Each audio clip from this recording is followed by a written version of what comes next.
Warm welcome from Geneva, Switzerland. We're getting ready. You can see the countdown clock is at 1 minute and 45 seconds for what we call Insights Live. You'll see Insights Live is about sharing what we learn through practice between practitioners from all countries, all system levels. And in 1 minute and 30 seconds, you're going to hear some of that learning, some of that sharing in a very short session, very short and lively session. You'll be hearing firsthand from participants in Teach to Reach 6. This was the event held on the 17th of June, 2022. 12,398 health professionals participated. And today you'll be hearing and reading what we learned from that session, from that networking. We'll see you soon.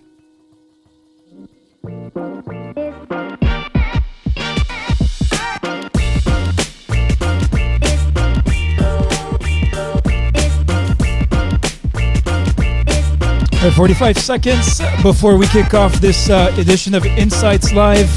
Really a unique occasion to reconnect between practitioners who were at Teach to Reach 7. If you don't know what that is yet, stay tuned. We're going to explain it all to you. But if you do, we're going to share the key learning, some of the key learning points, takeaways from that Teach to Reach edition in June 2022.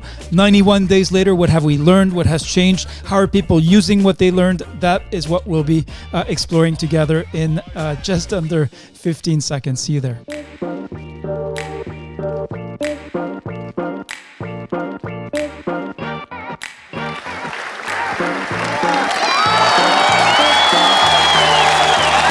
Warm welcome from Geneva, Switzerland. I'm here with Charlotte and Boo, and together we're going to take you through this edition of Insights Live. If you have poor connectivity, just to kick off, I can tell you, I encourage you to connect with the Geneva Learning Foundation's podcast. You can get audio-only content and save some bandwidth as you do. What are we going to be talking about today? It is called Teach to Reach Connect. It is a regular event during which literally thousands of health professionals from all over the world meet, network, and learn. To tell you about it, better than I can, we've invited some of the leaders from the Teach to Reach community, from the Movement for Immunization Agenda 2030. And Charlotte is going to invite the first one to share, to respond to the 5 questions that you see on your screen. 91 days, just over 3 months after Teach to Reach Connect 6, that was held on the 17th of June. What have we learned? Charlotte, who are we going to hear from today? Okay, Reda, and once again, warm welcome. It's a pleasure to be here. I'm inviting Ndaya Iward from Nigeria that is connected today. If you can unmute yourself, please. Over to you. The questions on the screen. Thank you, Charlotte. Thank you, President Reda. Nice to be here today. So excited, I can't wait. I'm Dr. Iward Ndayo, Abuja in Nigeria. I'm at the moment the chairman and director of the GMAT Foundation, Community Care Foundation in FCT, and we are channeling our efforts on universal health coverage, integrated service delivery at the community level, expanding access in an expanded comprehensive response to demand and supply side in healthcare industry. So I'm a member of the movement for IA 2030, and my challenge, as in where I've been expressing this from the outset on gender barriers to immunization. And this was at an instance that we had an evening review meeting and during an SIA, and a team that had a non-compliance or a non-compliance case reported. So I had to take up the challenge as the most senior monitor in that aspect. With the ward focal person and the chief supervisor, we went back there and we realized that it was a situation that on religious and traditional considerations, the team was not allowed to enter into the compound to immunize eligible children, under 5 children, and these were about 10 of them in that compound. So we had to re-strategize where we realized it was an issue of gender. The all male vaccination team couldn't have access, and there was no way we could help than coming back to reconstitute the team. And then we had female vaccinators, and we informed the household leads, and then we were given a time and date that we went there, and it was successfully done. We vaccinated all the children, eligible children in that household. So that was a very good response with results. And I would say that from that moment, with that experience, we realized the importance of understanding our daily implementation plan and mapping out those areas that we have people of the same sex, and then the traditional observation, so that we could direct the appropriate mix of teams. That is gender balanced team or relevant team, like having all female teams to go into those areas that were not allowed. So that was applied to subsequent days. That was on day 2. So the day 3 and day 4, we were able to apply that, and we never had any non-compliance coming out from the field because of gender issues. And it also helped us to look at our issue of how we reach it in routine immunization. That we have to compose the team. We have both male and female vaccination team, because in that situation, we'll not be able to actually know where who will come out. And Dayo, I have a question for you. As you know, on the 3rd of March, so in March 2022, for the first time, a collective of female immunization workers created the Women Who Deliver Vaccines Collective. And both in March and in June, you participated in the plenaries that they facilitated. How did what you heard, what you learned through these events shape what you're describing? It sounds like a very interesting set of activities where you're trying to be sensitive on the gender issues.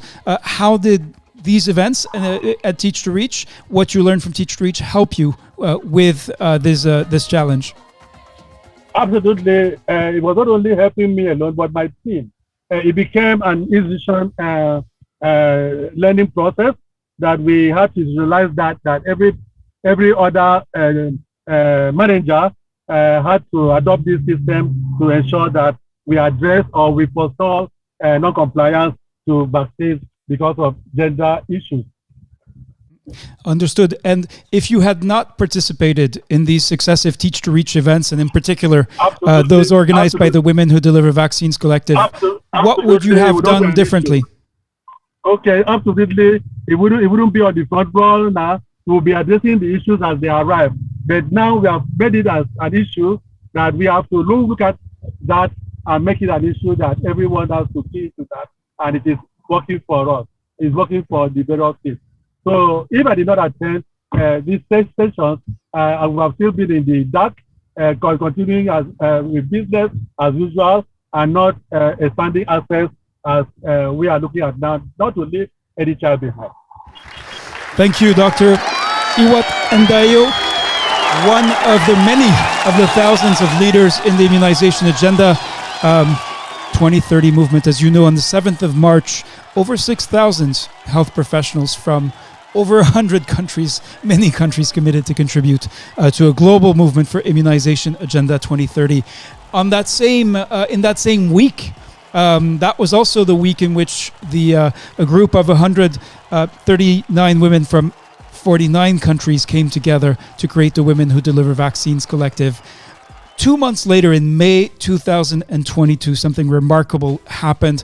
Many of you in the room were leaders of Teach to Reach, contributed to this, and this was the World Immunization Week celebration. We asked you a simple question. Can you share a photo of your daily work, of something that you do every day that shows really the value and significance of immunization, the difference that you're making for health?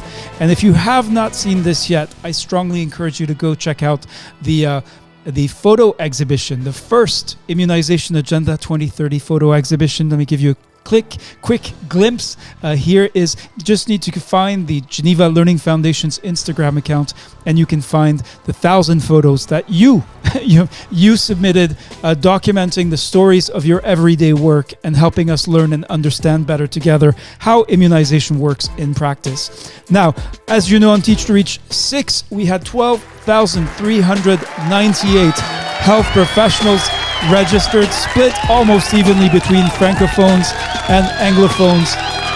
What's even more remarkable than that sheer number is that 1,852 of you took the time to share detailed qualitative feedback, not only about the experience of the event, but actually about what significant learning you got from the event, from sharing and networking with other professionals.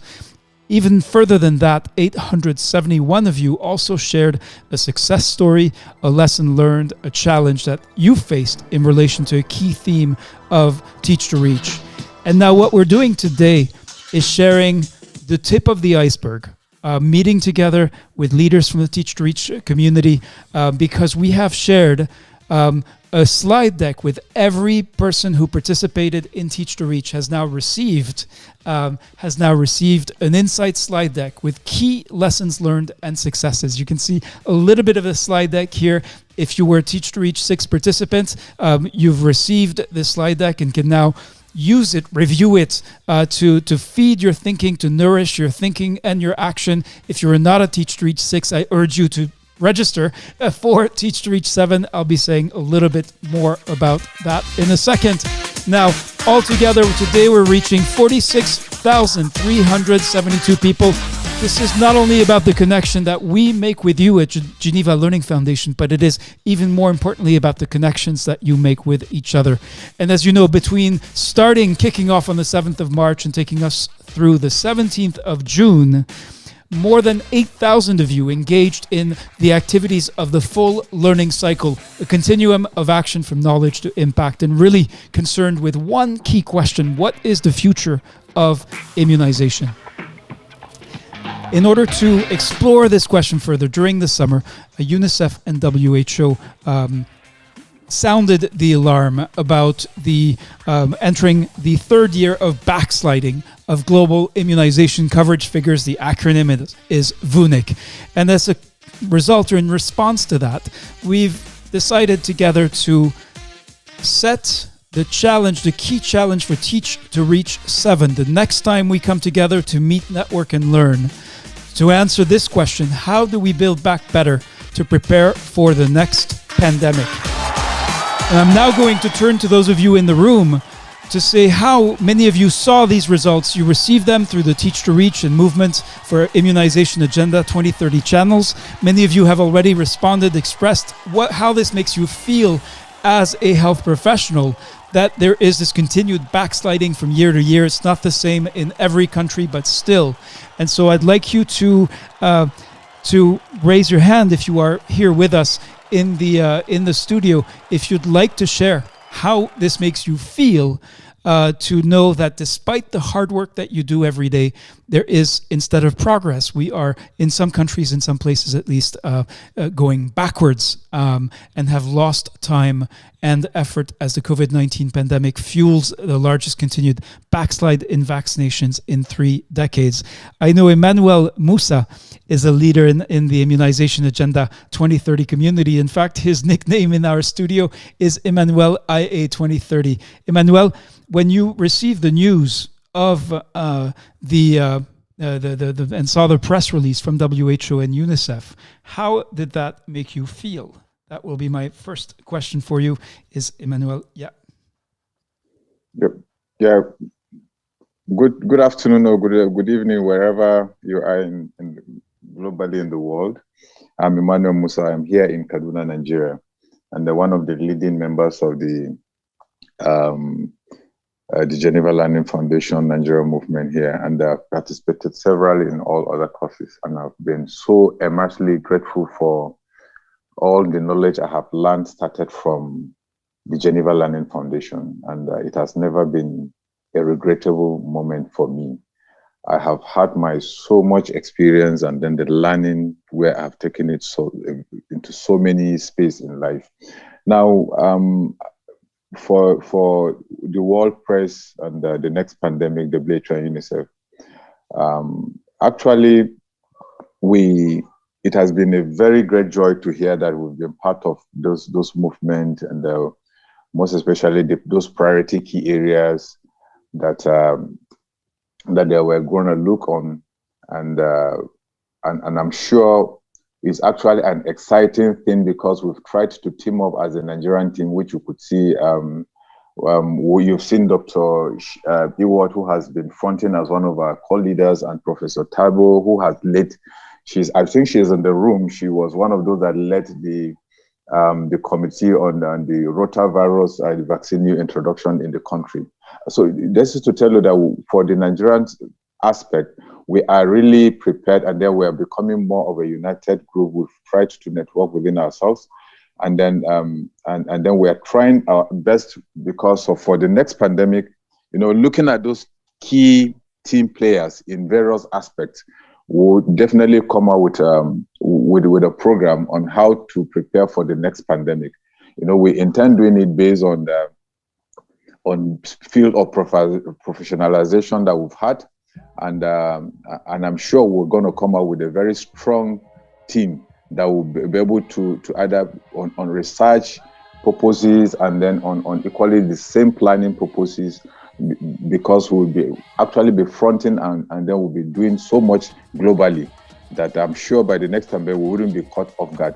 And as we all know that the pandemic has actually taken us 10 years back on our immunization services, most especially in Nigeria. So we are getting more. We've started all over. A lot of vaccines are coming. We're into COVID, we're into RI, integrating all these services with universal health coverages.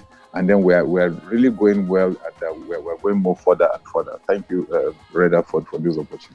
Thank you, Emmanuel. There's obviously a contradiction with this much enthusiasm, this much energy and commitment and effort being put in to improve immunization coverage results, and yet this is the third year of backsliding. We'll come back to that, and we hope to help through Teach to Reach 7 on the 14th of October, everyone in the movement who participates to make sense of that for themselves at the level, in the places where they work, and to help perhaps the global community better understand the dynamics that are driving this backsliding. Now, as you recall, the first plenary was in partnership with colleagues from UNICEF and had as a theme how we build confidence in COVID-19 vaccines. I actually want to go to the networking session, because we had as a first, we had as a first networking session, while the plenary was going on, we had hundreds of participants who were answering this question: how I overcame a challenge to improve healthcare in my community. And that was a very deliberate question, because it was not about sharing the experience of the problems, of how difficult it is, how not sharing experience of failure, but how you in your daily work have actually overcome a challenge. And Charlotte has selected this first story that is part of this massive Insights slide deck from our Insights unit at the Geneva Learning Foundation. Charlotte, can you tell us why you selected Babatunde Irenel's story, testimonial from Nigeria? He works in a health facility. What is special? Why is this the first story that you are sharing? Okay, so it's really, there's a particular phrase he used that caught my attention. He talked about democratization of leadership. He talked about teamwork, that is working with other members of his team and his colleagues to do things differently. And actually just saying that he learned from the experiences of all the others, and that he thinks. So the fact that networking makes him as a participant to want to look at leadership differently and to lead differently, that is what made me to set my sights on this particular quote. Okay, and of course, for those of you who are here with us in the room, Babatunde unfortunately is not, but if you'd like to respond, share your own reflections, you know how this works. You just need to raise your hand. So we're talking about building confidence in COVID vaccines, and also overcoming challenges to improve health in your community. We have I'm just going to mark a pause. We don't have much time in this very short session, just to acknowledge a couple of the people who are online. Irene Margaret, who says, good day, everyone. Delighted to be here this afternoon. And then we have another Emmanuel Katuga. Good to be back on the Teach to Reach program. Happy to link up with health professionals from all over the world. Let's now look at the second story that Charlotte has selected. This is another one from Nigeria, and I believe, Charlotte, so far we have heard only from Nigerians, so it'll be important if you're from a country other than Nigeria, as we honor the commitment of our Nigerian colleagues, up to you from other countries to make your voices heard as well. So Dr. Martina Ezeama also works at the district level, but she works in an NGO. What is she telling us, Charlotte? What is significant about this story? So she's just sharing her experience of the IA 2030 movement already, and saying before she joined, she had lots of challenges with getting mothers to attend immunization sessions, had to reach areas, zero those children and all of that. But she was able to learn new skills, ideas, and practices and innovative strategies by sharing experiences with other members of the movement. And so now she has better ways to sustain routine immunization activities, and she's actually involving community stakeholders in the work that she does. Okay.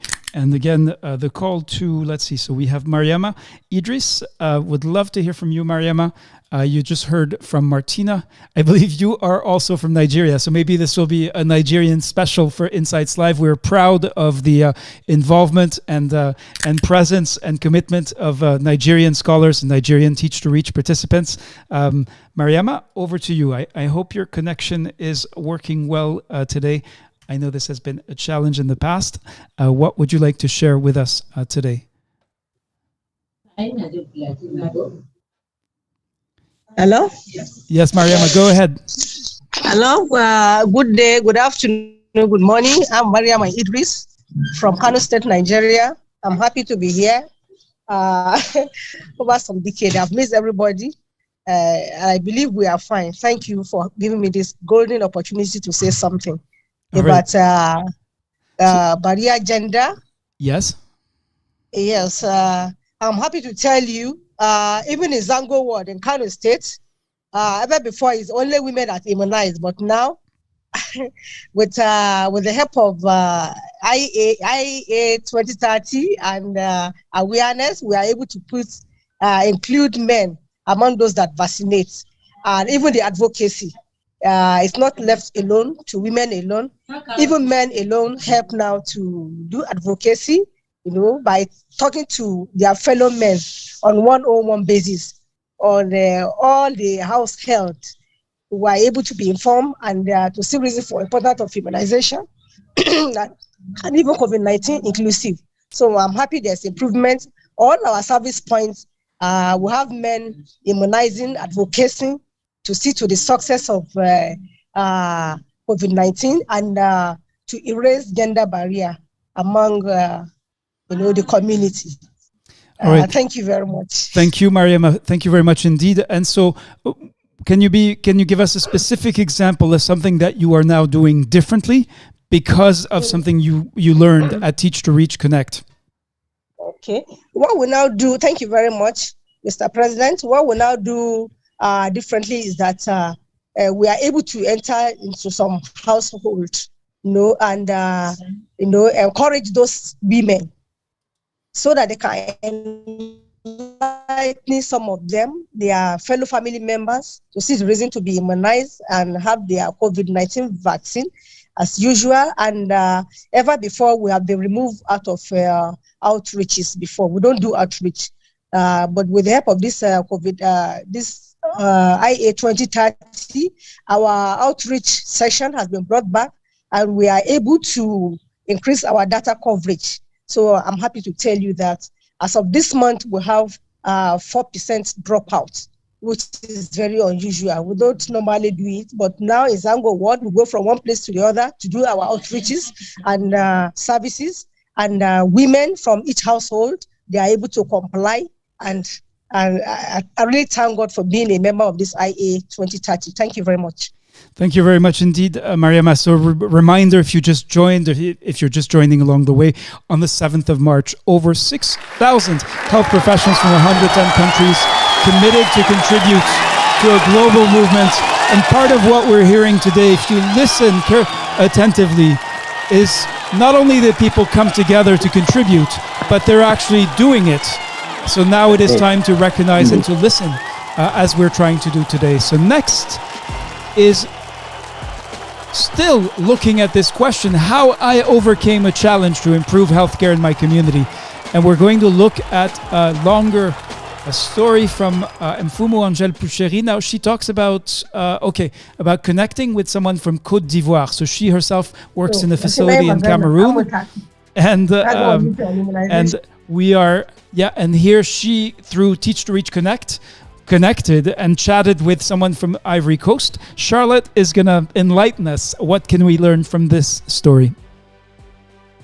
So Angel Poucheri networked with a peer from Ivory Coast, as Reda said, and she said she was able to see, based on the experience sharing, how her work is usually a bias that is not paying as much attention to and collaborating with the community as is necessary. So she said she took an engagement that from now on she'll put in more passion and love in the organization of her work in order to create more bonds of collaboration with the community, because she now understands that the community house-to-house visit, community involvement and engagement is capital for her to be able to attain her immunization and primary healthcare goals. Thank you, Charlotte. Now, I see that we have in the room with us one of our key partners for Teach to Reach 6, and that is, I'm pleased to introduce Charles Kakeire. Charles, would love to hear from you. You were not, I believe, at Teach to Reach 6. As you discover these stories and discover what participants are actually doing with what they learned from networking in June, what are your thoughts? I'm asking you to unmute and hope that you'll be able. Yes, wonderful. A warm welcome to you. And UNICEF was our key partner for this plenary on building confidence in COVID-19 vaccines. Could you introduce yourself and tell us what your initial thoughts are? Thank you very much, Reda. Colleagues, just confirming that you can hear me okay? Loud and clear. All right, thanks. So my name is Charles Kakaire. I work for UNICEF at headquarters. I just joined 3 weeks ago from Nairobi, where I was working with the regional office for Eastern and Southern Africa. I've joined one of the TGLF events, which I found very interesting. I've had a thorough briefing from the colleagues that have been part of this and the colleagues who ran, the last conversation with Reda and colleagues on COVID-19. And it's a very interesting piece. My background is entirely social behavior change. And one of the biggest missing links that we've always found is engagement with frontline workers or frontline health workers. So I find this the greatest opportunity to reach the colleagues on that side, because every time we're designing interventions, we think about the community without thinking about the people that provide the services to the community. So it's very interesting to see how colleagues are engaged in this, and we hope to utilize this network to reach out to more. Reda, I know that we have a physical in-person meeting next week, and I'm looking forward to speaking to you about that and how we can collaborate more to reach the colleagues in the field. Thanks. Likewise. Thank you. Thank you very much indeed, Charles. So next, we're now going to, in fact, talk about COVID-19 vaccination. And here again, we focused not on the diagnosis of the problem or the difficulties. We focused on what you are actually doing that is making a difference. And then through the networking session, someone like Abnet Samuel Abiyo picked up something that maybe are already in the guidelines, maybe are already in the guidance, and yet it was hearing about it from colleagues during Teach to Reach that sort of turned that light bulb on, led to kind of eureka moment or moment of significant learning. So Abnet Samuel Abiyo says early management of AEFI, so adverse effects of linked to immunization after COVID-19 vaccination, and giving enough information to community on probable AEFI and side effects will increase confidence of community in vaccination. And Abnet Samuel Abiyo says, I learned this should be exercised in all immunization sessions to resolve vaccine hesitancy and build confidence. I'd now like to go to the Teach to Reach leaders who are in the room to hear from some of you. Let's go to, for example, Gifty, who I believe, I'm pretty sure participated in that session about COVID-19 vaccination. Gifty, let me go back to the questions. I hope you're able to speak to us. Otherwise, let's go to Dr. Subarna Sinha Mahapatra. Dr. Subarna, are you able to speak to us? We would love to hear from you. Dr. Subarna, are you able to speak to us? All right, no luck so far. Let me keep trying. So Kingsley, let's go to Kingsley as well. All right, so we'll... Oh, I did see a microphone. That was... yes, Kingsley, how are you doing? Please do introduce yourself. We're going to go back to the questions. Would love to hear from you to introduce yourself. Tell us what one challenge that matters to you, and then what did you learn from Teach to Reach Connect 6 around that challenge that has actually helped you. But first, do introduce yourself. All right. Thank you very much for the opportunity. I am Kingsley Kofi, working with Community Youth Development Foundation, a non-governmental organization operating in Ghana. Yes. And once I'm done with the introduction, choose a challenge that matters to you. My challenge has to do with the COVID-19 vaccine hesitancy. When we started with the Teach to Reach, what happened was that most of the community members were of view that when they go in for COVID-19 vaccination, they will be rendered impotent or unproductive. And because of that, most of them were failing to go in for the vaccination.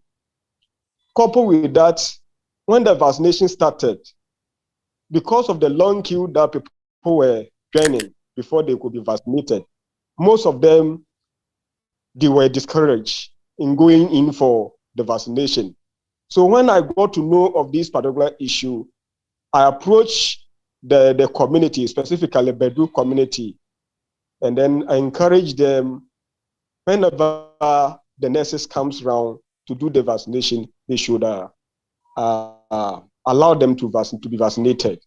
And frankly, when I spoke with them, the honorable assemblyman for that particular community was overwhelmed. So during the next phase of vaccination, all of them went to the vaccination center and they were vaccinated. So in fact, Teach to Reach actually helped me very well in Ghana, especially Kintampo in the Brona Hafo region or Bono East region. Coupled with that, we are still engaging with the stakeholders so that we can improve on the COVID-19 vaccination coverage within the municipality. So, Rita, if you ask me so far what I've done during our Teach to Read meetings and our work plans that we have drawn pertaining to Immunization Agenda 2030, in fact, there has been a positive result regarding my work plan that I do. I'm over. Thank you very much indeed, Kingsley Nyere from Ghana. And now we're going to travel east to Uganda and to look at, let's see, here we go. To Beatrice Muraguri. And the stories she shared following Teach to Reach 6. And as we've already said, there's a very important moment when the Women Who Deliver Vaccines Collective held its plenary, and then this number of networking sessions focused on barriers, gender barriers. Now, Beatrice had a different kind of takeaway from her from her engagement in the Teach to Reach 6 networking. Charlotte, can you tell us about it? Yes, Reda. So she said very often we focus on women and children while marginalizing men and boys. So she's motivated to ensure that this particular group is also included fully in healthcare access. And she took an engagement to ensure that, even if it's concerned humanitarian partners, health proposals, are going to get the attention that they deserve. And she'll also establish monitoring and evaluation mechanisms to ensure that they are included in as far as access to healthcare is concerned. Thank you, Charlotte. And so before we go to Gifty, I just want to remind you what it is that we're actually looking at and sharing today. 12,398 health professionals registered for Teach to Reach 6. That was held on the 17th of June. 1,852 shared significant learning from that event. And 871 of you shared a success story, a lesson learned, a challenge. We'll be sharing a couple of the remarkable success stories that were shared on the 17th of June. But if you were there at Teach to Reach 6, you've received the Insights slide deck. It's a humongous slide deck, over 360 insights, lessons learned, success stories that you can use in your work. And that is what Teach to Reach is all about. Let's now go to Gifty. Gifty, are you able to speak? Yes. Oh, sorry. I just muted you accidentally trying to unmute you. Please go ahead, Gifty. We'd love to hear from you. You'll need to unmute again. Yes. Yeah. Hello. Good afternoon. Good evening to everyone. Yeah, this is Gifty Ajigbe Akosia from Ghana. I'm working with Ghana Health Service, a public health nurse, and also a nurse volunteer interpreter for sign language. So I'll say most of the time I am always with the people with disability, speech and hearing impaired, not forgetting that I have to bring primary health care to the doorstep of everyone. It has to be quality, affordable, and also very accessible. Yes, that is why I say doorstep for everyone to be able to access. But most of the time, it's like my people with disability are always neglected or not given much attention. Well, so I'll pick the portion about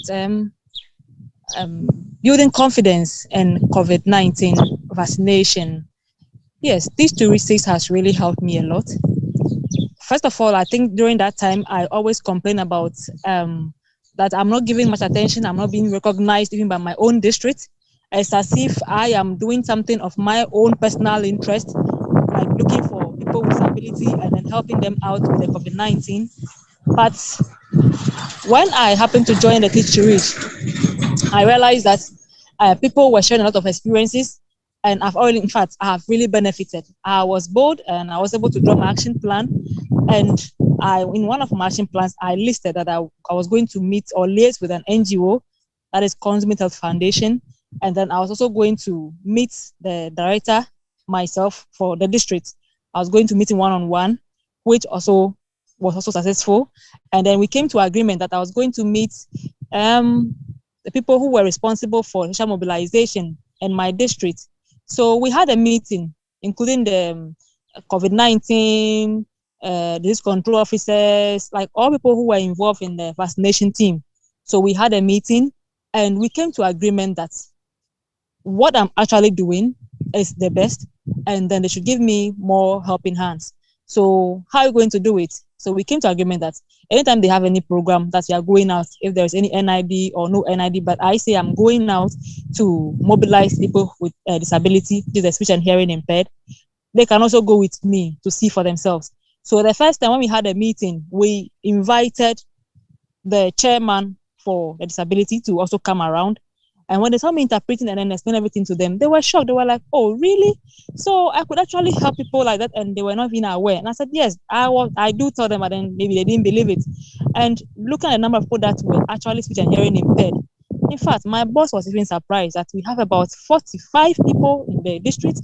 Wow, how did I get to see or to know all these people? And I told him, I did that through home visits. they are all in a scattered environment, so you have to move from one community to another far community before identifying a death. But I was not discouraged, because the experience that I normally hear from the ideas engine, the Teach to Reach Connect has really motivated me. And to my surprise, just even last 2 weeks, we had a meeting again. That was, I think, on the 4th of September, we had another meeting again.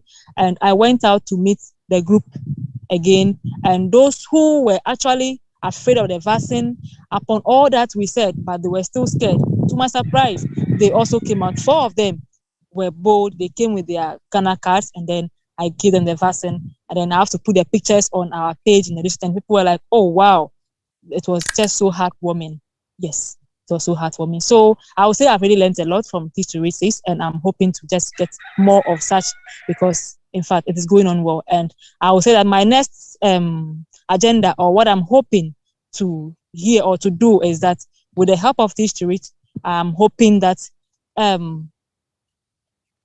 time will come in my district whereby I will say that all people with disability, that is, speech and hearing impaired, none of them is being left behind. Those who are pregnant, generally 0 to 5 years, will not be left behind, and will not leave any child behind, as we are saying. That is my hope. Thank you. Thank you very much indeed, Gifty Akosua Zigbe. Let us now travel to Liberia to look at this, and that there is a slight technical glitch to actually share the stories with you, so that it'll take a bit longer to queue it up, but here it is. This story is from James Viti Tukulan, and it's about COVID-19 vaccine. He says, my father is 80 years old. I encouraged him about the importance of taking the vaccines, and he took it since last October 2021. At first, he was reluctant because he heard on Facebook all kinds of bad things, but from my motivation, says James, he was able to take it. I'm currently using him as an example for the young people to build confidence in COVID-19 vaccine. I also allowed him to speak on the radio to encourage others to take the vaccines. For now, in my county, we have 60% coverage. The target set was 70. The vaccination activities are still ongoing. This is one of the success stories shared by Teach to Reach participants following the Teach to Reach 6. We've got just 6 minutes left. I'd like to go back to Charles. Yes, Charlotte. I just wanted to indicate that we actually have the author of that story, James, that is with us here in the room. Okay, then we absolutely have to hear firsthand. I hope his connectivity is good. James, I'm asking you to unmute. This is a story that you shared, a very personal one, about your involving your family in the public health effort. Are you able to speak to us about it? We'd love to hear firsthand from you. Hello. Yes, James, you seem to have a lot of static or wind. How are you doing? Very well. Tell us where you're connecting from, and what led you to share this story? It was very nice for me because we actually look at the hesitancy by the young people in my country. So I was able to. My father shared that with me. That why the young people have fear of not taking vaccine in the age of 18, and then they are refusing to take the vaccine. I think I would like to be giving the information to them that the vaccine is safe. They need to take their vaccine. I know that there's a benefit of the vaccine, but since I have been taking this vaccine, I have not experienced anything like sickness in my body. So it was a nice one that he told me, and from that I'm at the radio program, and I try to continue to give the health education to the radio. And I speak to you now. In my district, we had about the WHO target of 70%. Our district was able to meet the 70% target. Now things are going on well now with for now.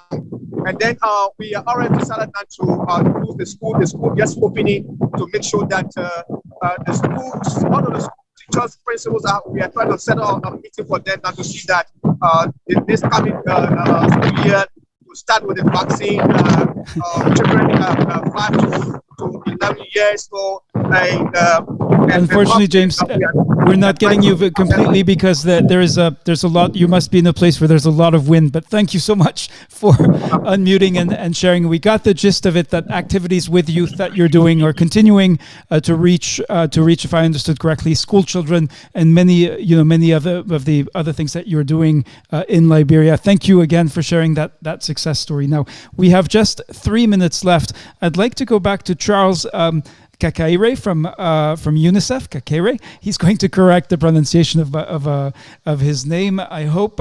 He is our partner he's representing our partner from UNICEF. He's a technical officer based in New York at UNICEF headquarters.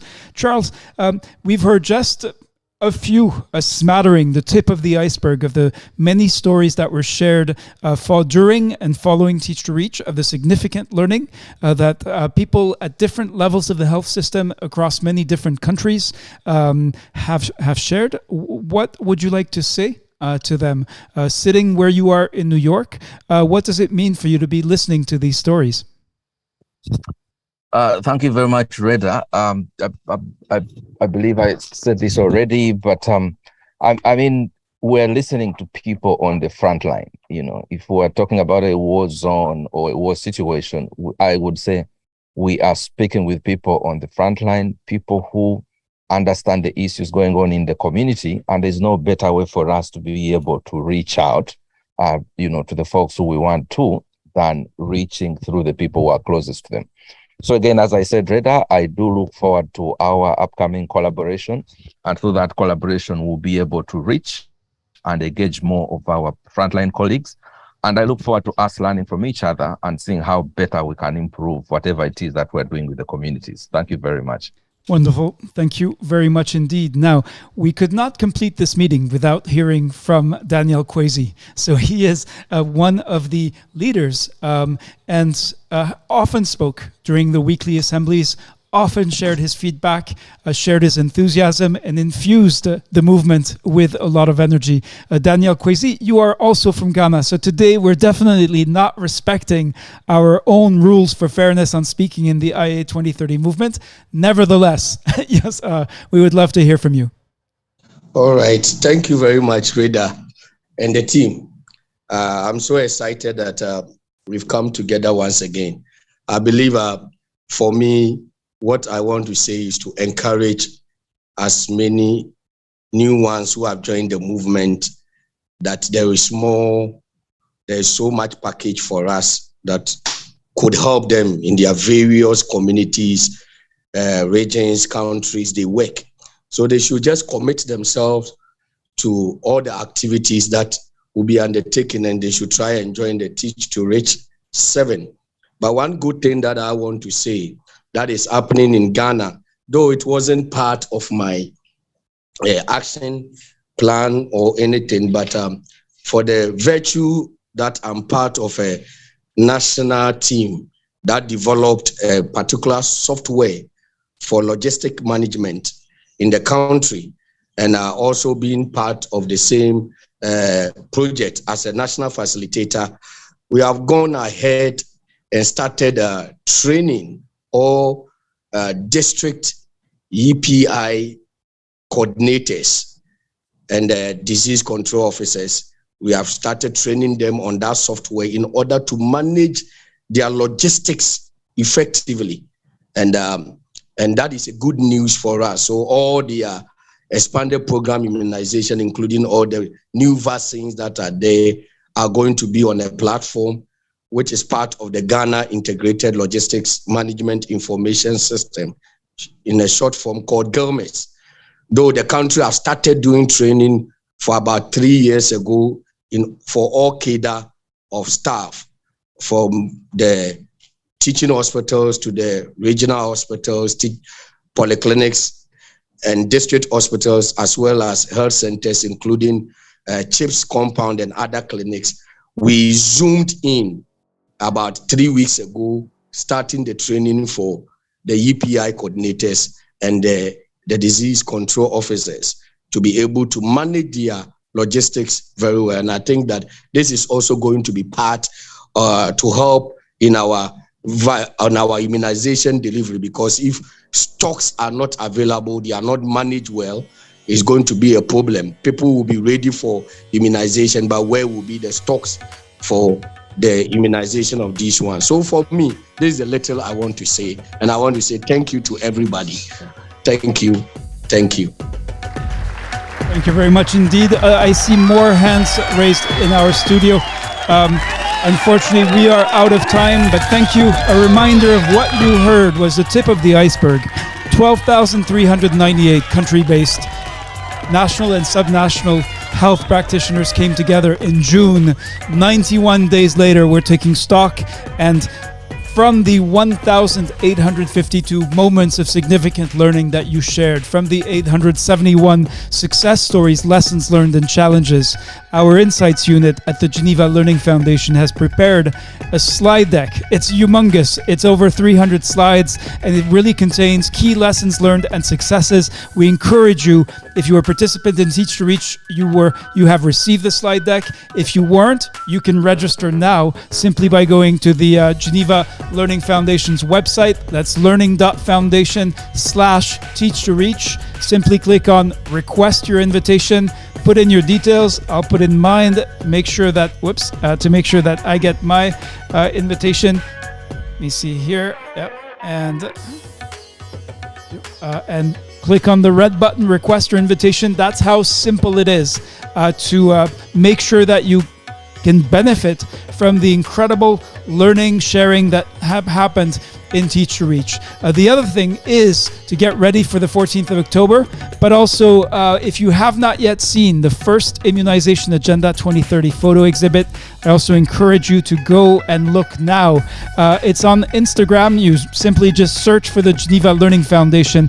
And in order to close this session, I propose with Charlotte that we, kind of like we did in June, share a few of the amazing photos documenting the daily work that you do together. So thank you, and look forward to spending more time listening and learning with you. Thank you to UNICEF, our partner, as well as Bridges to Developments and other partners we're working with. Thank you.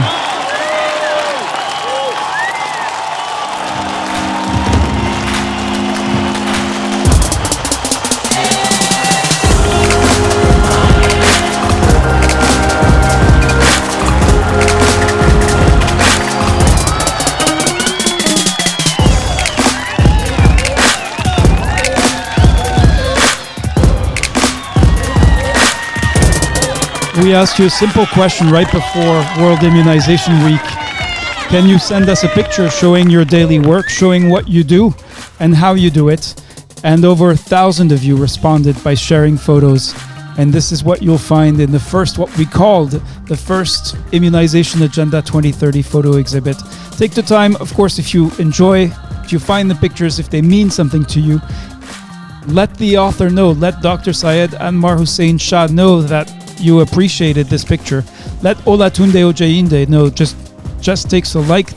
You can also share with others or leave a comment.